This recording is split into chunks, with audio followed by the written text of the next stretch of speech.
But before we start, I say the same thing every week, just in case we've got new listeners, people listening for the first time. EdTech Live, a place for anyone who's interested in or involved in education, technology, or both, to just tune in and learn a bit and contribute.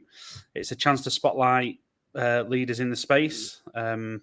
Got a great guest today and a chance for listeners to ask questions of both of us, although I get to vet them before they come in, so I make sure they're all fair.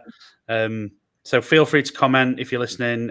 When you comment, if you comment with a question, I will share it on the screen, and any questions I ask, I'll share on the screen as well.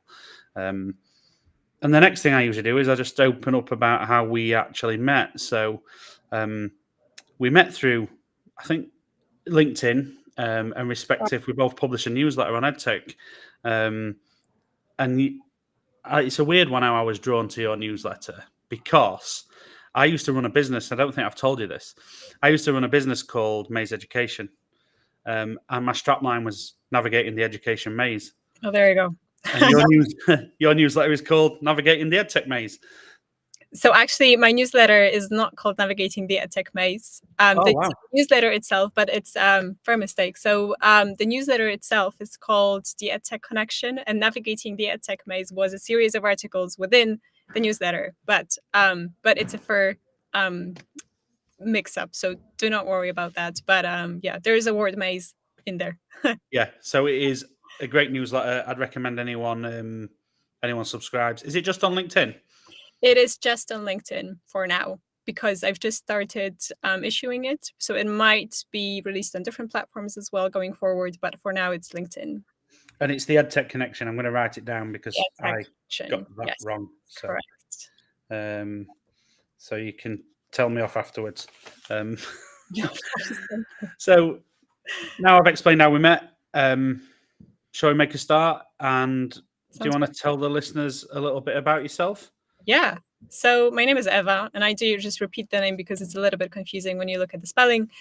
So I do create the newsletter called the EdTech Connection, and it's for schools and for teachers and for any educators interested in finding some innovative and creative ways of using technology in schools. I do focus a lot on technologies that can support students with special needs, because that's my experience, is working with children with different social emotional difficulties, autistic students and students with ADHD. So this is sort of how I started my career, was working one-to-one with children in my local neighborhood. And then I moved on to working in a special needs school that was in South Wales. What I've learned a little bit more about incorporating different technologies, but from the perspective of practitioner, from the teacher perspective. And for the last couple of years, I've been with Cosmo, which is a wonderful EdTech product focused around inclusion and learning through play, which I'm going to tell you a little bit about as well. And here my role is community building and marketing. So I'll talk more about community, maybe not so much about marketing, but I'm passionate about how technologies can support students, neurotypical and neurodivergent students, and equally promote mixed ability play and inclusion among students with and without disabilities. And that's still quite an underexplored area, which I focus on. Yeah, we're getting better at recognising and supporting children in those areas. I noticed yesterday, I don't know, I'm sure you've seen this. I noticed yesterday that Matt Hancock has changed the focus of his previously titled dyslexia bill to neurodivergent bill. So I think you're getting better. Yeah, I think, well, the neurodivergence, that's like an overarching term that can mean many things. So it's important to recognize how the teaching of neurodivergent students looks like, but then it's important to recognize each individual additional needs like dyslexia, dyscalculia, because they'll have different needs and will require different resources. Yeah. So you've mentioned the newsletter, and I've got the title wrong in this next question, so I'll apologise a second time. And you've touched on you writing the newsletter and your career, etc. So I'm going to jump I'm going to miss the bit out where it says, what is it about? And just ask, why did you start writing it? What was the catalyst for you writing the newsletter? Yeah, well, I love sharing my knowledge and the experience that I've gained over the years. And I have experience both on the teaching side, both in schools working directly on the front line with young people. And now I've gained experience working in tech on the solution provider side as well. So I know the challenges that teachers face, and I know that implementing new resources, tech resources, sometimes feels like a burden, and it has to be as meaningful as possible to help address the real struggles of teachers and students and help them fulfill their daily tasks and for students succeed in their learning goals. So, so in the newsletter, I do hope to share some meaningful resources that can just show a variety of different ways of helping students engage in learning and maximize their learning opportunities. So I share both a little bit of research that I found and some success stories from other organizations and some examples of some tools that both teachers and students can use on a daily basis. But I do share my experience in terms of helping organizations introduce new technologies, and that's something that I will touch upon later as well.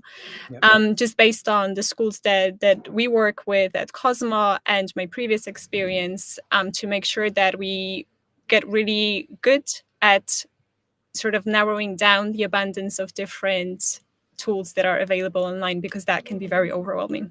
Yeah, I think we do.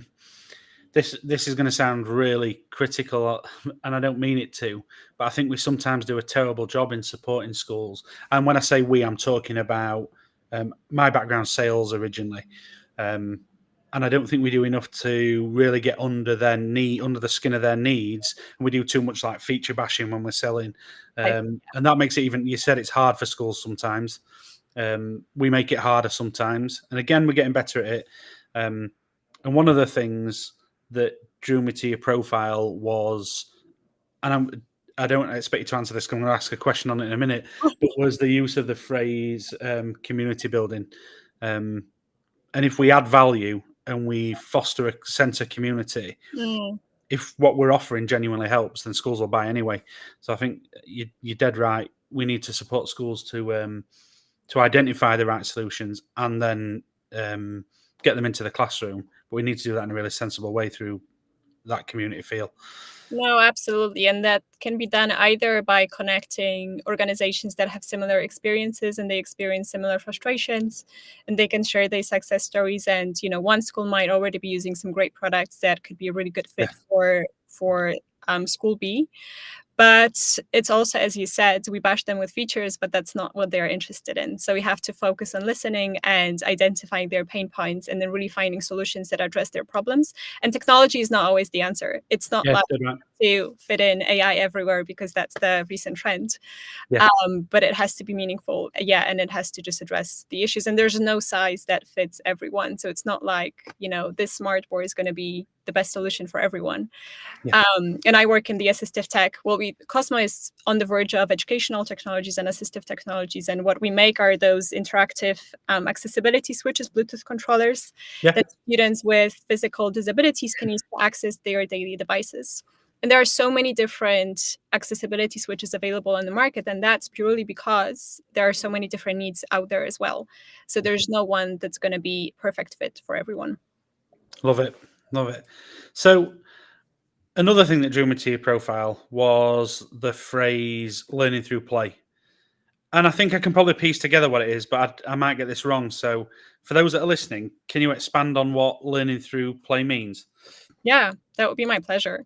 So learning through play is a super powerful tool that can help students succeed in many different areas. So whether that's improving access to learning, play can be a really, really, really great tool for students anywhere, anytime, to be able to work on essential life skills. It can help them work on academic skills and can help them access the curriculum, and it can help improve engagement, because that's a very innate thing that we do when we start exploring the world through play from the very first moment when we're born. So if you imagine like a peekaboo game, when you play peekaboo, you learn Well, using your eyes, you learn to use your hands. So you work on communication skills, you work on motor skills. So there are a lot of different things that you can learn through play. And it's available to anyone. So you don't need any resources anywhere in the world you are, whether you're from any underprivileged community in politically unstable zones. Play is available to any child everywhere they are. And yeah, the evidence just keeps growing that play can help children learn the key essential skills they need to survive in the changing world. And there's the main research is sort of advocated by Lego education. And if you're interested in that area, then Lego education is the base, the best source of information. And yeah, I think it's wonderful. So actually, this week, very recently, the United Nations General Assembly established the first International Day of Play, which was advocated for actually by Lego Group for a couple of years. Wow. So it is like a formal recognition of the immense benefits play can bring to students' lives, but also emphasizing that play is not something extra that should be a privilege, but it's a fundamental birthright that we're all entitled to. It's so simple when you think of it, and so accessible. You It don't need is. anything. It's cost effective. You don't need to spend anything. Absolutely. And on the same hand, it's quite difficult to implement, especially when you think of play between children with and without disabilities. Children with special needs will play differently to Yeah. their neurotypical peers. So it's quite tricky, and technology can play a great role in facilitating mixed ability and inclusive play, but it doesn't have to. The technology doesn't have to be involved in that as well. Yeah, that's learning through play. So there are many companies advocating for learning through play and educating teachers and parents how they can do that. So Lego, definitely one of them, but Right to Play charity and many other organizations that you will be able to learn more from. You beat me to it. I think it also teaches children from a young age. If you're doing it across mixed abilities and different types of children, it teaches them that there are different types of children who Absolutely. might behave in different ways for this reason or that reason. Absolutely, An yeah. understanding, and that's been missing, I think, for a long time. I Mm. look back at my childhood. I'd never have understood, those differences, but from a really young age, you can do through learning through play. Yeah, well, And it's a difficult sorry to interrupt you. It's a difficult no, topic, but actually play can be an easy way for children to just teach themselves. It doesn't yeah, have to be an adult trying to find the right words or the right language, not to try not to offend anyone. But kids will be able to find their own natural language. yeah, definitely. I need to do more reading. You've sparked an interest, so I need to do a bit more reading. But what a great concept!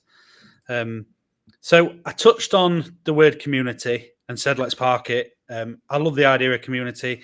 My mum was in my community where I live, and I know there's all different types of communities, but where I live, and I think I've said this before on a different podcast, I'm not known as Chris, I'm known as Dorian's son. And that's because my mum did loads and loads of work in the community. She won the youth clubs, the Oh, that's Cubs, the wonderful. Scouts, the Guild, all that sort of stuff. So from a young age, I've really loved the idea of community, and I try and do some of that myself now. I noticed the words in your job title, and it's in your LinkedIn profile. Yeah. So I'd be really interested, and I'm sure the listeners would be really interested to know a bit more about that as well. Yeah. So that's my primary focus in my role within Cosmos. I'm going to start with that. So at Cosmo, I help schools and therapy centers implement Cosmo, which, as I've mentioned, is an edtech tool that helps students access the curriculum. So you can find out more about it online. But thanks to that, I've managed to learn schools' expectations towards new technology and how to make that implementation meaningful.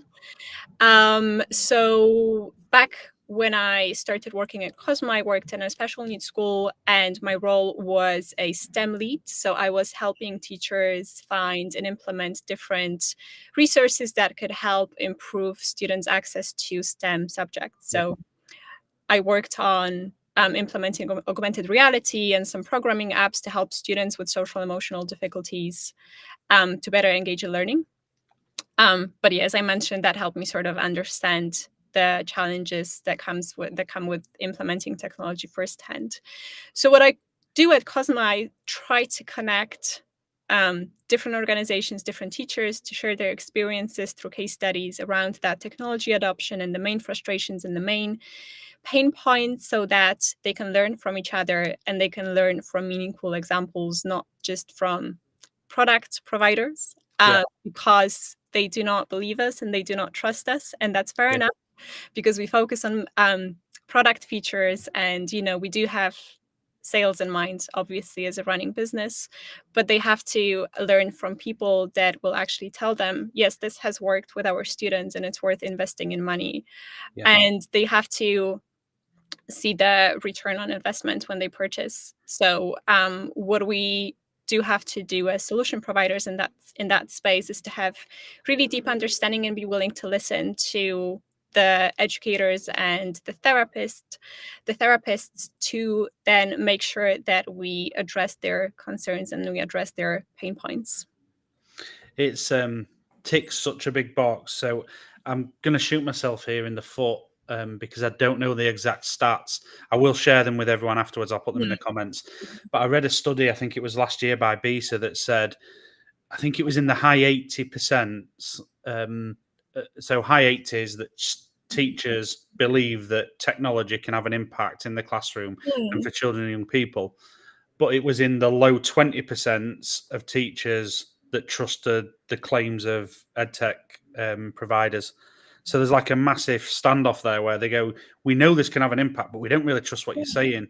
And it sounds like you've kind of ticked that box. Well, there are different things that schools can do to make sure that the resources they choose and the resources that are advertised to them are going to be meaningful. So Yeah. there is so many tools available out there that it's not difficult to get lost, and the task is not easy for schools. But the first step definitely is to understanding the teacher's pain points and the student pain points and Yeah. frustrations. And this is the key step, so it shouldn't be rushed. And it's good to take a couple of months to organize surveys and some meetings with teachers to really be able to say, okay, so we need ABC, and we have been using different tools, like we've been using, I don't know, some whatever. And this has not been working for us. So there's no point in investing more money in this if it's not going to work for us, Yeah. just because all the other schools use it, because all the students are different, especially if we talk about students with additional needs.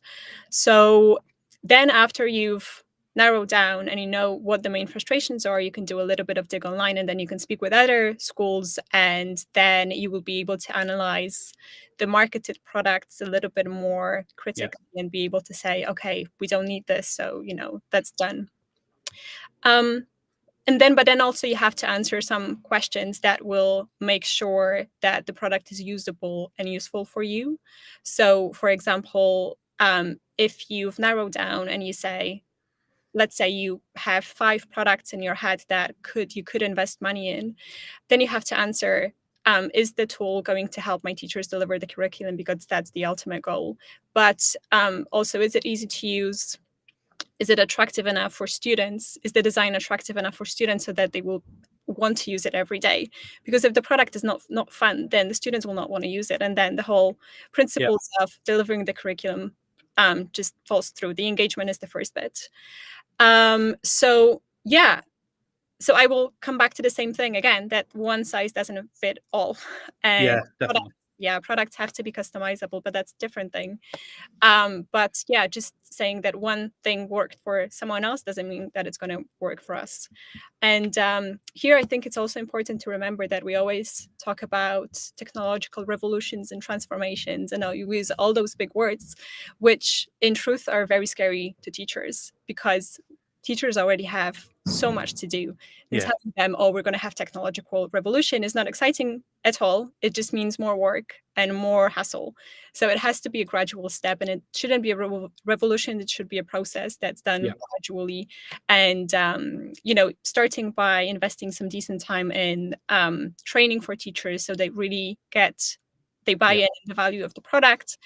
But then even introducing different features to them gradually and starting with the top one that that are gonna be attractive and that teachers will like, and then doing it gradually and expanding to different features so that they can try and implement that over time. Yeah, I think we might have strayed into the next question and probably answered all of it as well. So, I'll if we have, we'll Sorry. skip over that one. No, it's fine. I left the question on though. I was going to change it halfway through, and I left it on because I just wanted to say a massive shout out to Cosmo with the job title. It's like a really appropriate. The words community building are really appropriate and I think responsible as well. And I know that people get stuck on traditional job titles, but I love it. I love the idea of community building first. It's what we do every day. And the sale or the connection or whatever second to the provider second. So big shout out to Cosmo for that. It's a sometimes brave move, but definitely the right thing to do. So I was going to ask, through you work with schools, how often do you get to implement new tech? And what advice would you give to the listeners, or the listeners who are looking to do the same? Now, you've given a load of advice before this, but is there anything that jumps out that you go, yeah, this is what you really need to do? This is the one thing the silver bullet that makes a big difference. Silver bullet. So, well, I think the key thing would be to not assume that something's going to work or it's not going to work, and listening and investing time in that research and understanding teachers, because they do have a lot to say. And if they don't get involved in the decision-making process and selecting technologies, they will not want to use it because they will not feel responsible for it. That's what I think, and what I've seen. So they do have to get involved at the very early stages to be able to say that I've got some students that will struggle with this particular area, some other students that will struggle with something else. So I need a very specific solution that will address those issues. And then if they do get those tools, then they will be more motivated to use them. And the tools, again, will address the real problems and the real needs. And we shouldn't assume that just because all other schools will use this particular tool, we need it as well. And I think, well, what I mentioned about AI, there are periods of hype around certain technologies, like virtual reality, augmented reality, artificial intelligence right now, but it's not always needed. And not even in educational technologies, but all the companies do AI right now, and they try to put AI in places where it's not needed and it doesn't address real problems. And there are easier, simpler solutions that will address the same problems more quickly. So that understanding bit first and research is key. I think that, in a lot of schools, you will get a chunk of money that you have to spend last minute, and then it's impossible to select the right tools because you do need to invest that time in research and discussions with teachers. I think that sometimes it's better to get there second. So what you're saying about AI, there's the big rush and everyone wants to get there first. And that's the same with a lot of things. Sometimes it's better to take that step back and go, I'm going to get there after everyone else because I'll learn from all their mistakes and, and that sort of stuff. And then what you were saying about speaking to teachers is really reassuring because you've obviously done this a lot. We've done this a lot, yeah. I've been working with a business today and we were talking about, it's funny that we had this conversation today. It was a sales related conversation, but we got to the place where we even changed the pipeline stages to make sure that we weren't just talking to senior leaders in the sales process. We were talking to middle leaders, teachers, teaching assistants, and making sure that we tick the box of talking to everyone in the school to make sure. So it's really fitting and really reassuring for me because obviously it sounds like that's the right thing to do. It is, absolutely. And with Cosmo, we go to schools and we play with students. And I have experience working with students with special needs. I go to those special needs students, and I observe how teachers play, and I play with students, so you get feeling of both. Yeah. Amazing. So, looking back over your career, like we just said, you've done this a lot. What advice would you give yourself if you were going right back to the start? That's a tricky one. So, my career hasn't been that long yet, but I started working when I was quite young, when I was 16, and that was working with young people straight away. Wow. I think that what I would tell myself is that every experience counts. Yeah. I think at some point in my short career, I felt like I've done many different things from different areas, and they didn't really felt to portray a consistent picture. But now that I reflect back, I do think that every single one of them was meaningful. Yeah. So yeah, that's I think that would be I think the advice that I would give to myself. Yeah, you learn from every experience. Yeah. Sometimes the harder ones are the ones where you learn the most, aren't they? Well, yeah, Um, and absolutely. what definitely comes through talking to you is you love what you do, and nearly 60-70% of people who I talk to on this podcast and previous ones always say, "Well, it's important I do something that I love doing," and that comes through. So Absolutely. yeah, that's Especially in this space, you have to have that sort of empathy and enjoyment of your work yeah, to be able to fulfill the mission that all the tech companies have. yeah, brilliant. So, what you work with a lot of providers and a lot of schools and a lot of children. If you had to name one thing that you've seen in your time working in schools that's made you go, "Wow, this is really going to make a difference for these children or this school," I'm putting you on the spot a little bit. What's the one thing? Doesn't have to be a product; it can be anything. But yeah, the one thing that's made you go, "Wow." Yeah. So I think I'm going to mention an example I'm going to mention a school that we work with, which is a brilliant example of meaningful technology adoption. It's super well considered and very well thought through. And it's a school in South London, which is called Charlton Park Academy. Hmm? They are an exceptional special needs school, and they use a bunch of different resources, but each of the resources they use is utilized very well across the curriculum. So when I met with them recently, they shared a great story about how they were trying to encourage more students and more teachers to use AAC apps, and those are augmentative alternative communication apps for students who are not able to communicate verbally, so they can use different symbols and the app talks out loud for them. So they struggled initially a little bit with getting teachers on board and getting other students on board, and with teachers that might have been due to the lack of time and all the other things they had to do. But whatever the reasons, basically their aim was to get more teachers and students to use AAC apps on a daily basis. Yeah. So they thought, let's ask someone who has the biggest experience in using those AAC apps. So it wasn't teachers, it wasn't verbal student. It was one student who was nonverbal, and he was using those AAC apps on a daily basis, and he was super adept. He knows them in and out. So they asked that student to educate other students and educate teachers on how to use those apps most effectively. And he shared a bunch of different ideas.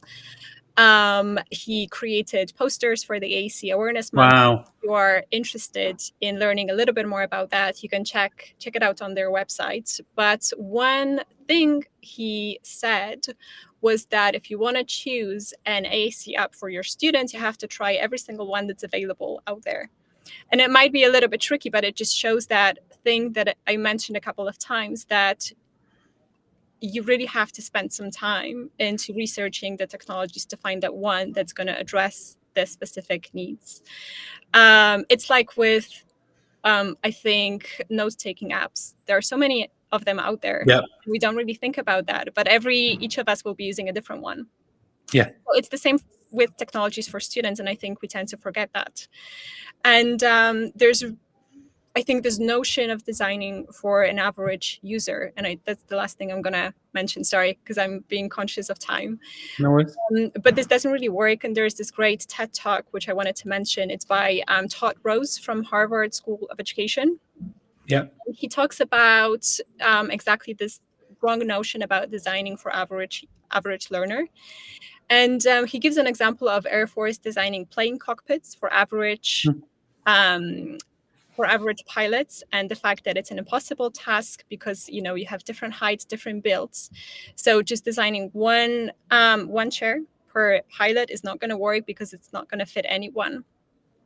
So instead of that, you have to accommodate everyone. So you have to create customizable products. You have to if you think of cars, for example, they now have adjustable seats or steering wheels and so on and so forth. So the same principles have to apply to learning resources. Yeah. Even now, some of them, it changes itself, doesn't it? Some cars based on the key you've got. I know my dad's car, he has a different key to my mum, and it'll move the seat back and stuff based on him opening it. Crazy. So it's a simple principle. Of course, you don't want to sit in the chair that's not comfortable and that has been designed for someone else. And it's the same with learning resources. Amazing. I'll find the TED Talk as well, and I'll share it. Absolutely, yeah. So then this is the idea here is, and you've probably heard me say this, I say it every week. The idea was one book or podcast that you'd recommend to everybody listening, but I'll say every single person that's been on has not done one. They've just done whatever they want. So I had someone the other week, I had about 15, I think. Okay.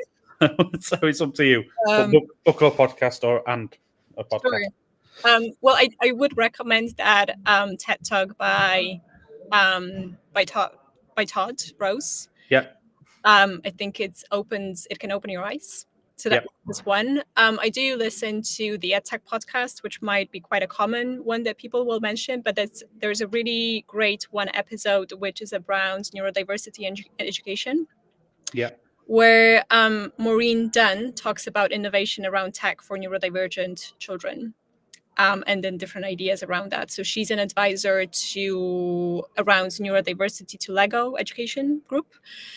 And she shares some great ideas around neurodivergent students, and how different solutions can help them succeed in education.